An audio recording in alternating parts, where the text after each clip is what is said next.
Biasa pamer kekayaan, trader ini mendadak pura-pura hidup miskin. Seolah nyalinya ciut setelah Crazy Rich Doni Salmanan dan Indra Kents jadi tersangka, trader ini mendadak pamit menjadi seorang trader.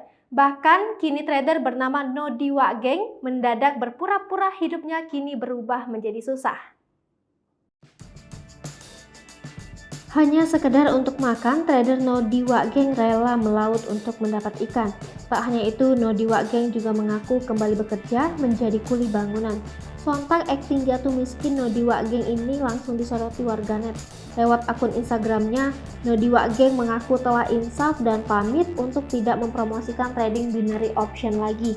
Nodi Wageng ini sadar bahwa trading bodong yang kerap dipromosikannya adalah judi online. Lebih lanjut, Nodi Wageng juga berjanji untuk tidak akan melakukan hal tersebut lagi. Dengan video ini, Nodi Wageng ingin menyampaikan ke kalian semua bahwa dia pamit tidak bakal membuat edukasi binary option lagi. Kenapa dia pamit? Karena Bareskrim klarifikasi yang dilakukan edukasinya kalian itu judi online. Katanya dalam sebuah video diunggah di akun Instagram Nodi Wageng. Bukan cuma itu saja, dilansir dari akun Instagram Rumpi Gosip, terlihat kehidupan Nodi Wageng kini berubah drastis. Dulunya hobi pamer harta, Nodi Wageng kepergok jalan kaki ke masjid. Terlihat dalam video tersebut, Nodi Wageng sedang menunjukkan dirinya kini seolah-olah jatuh miskin setelah berhenti menjadi trader layaknya Indra Kents dan Doni Salmanan.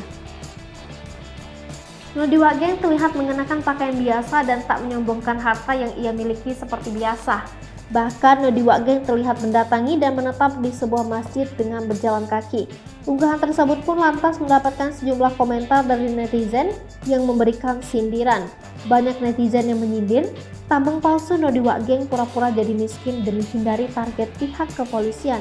Tak hanya itu, di kanal YouTube-nya, Nodi Wageng juga memperlihatkan dirinya menjadi nelayan.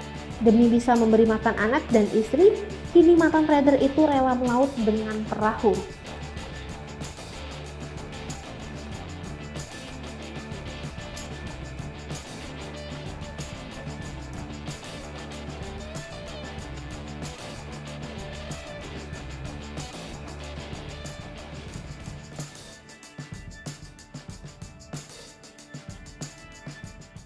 Hai pemirsa Sri Popo TV, jangan lupa komen, like, dan subscribe, serta tonton terus berita-berita terupdate lainnya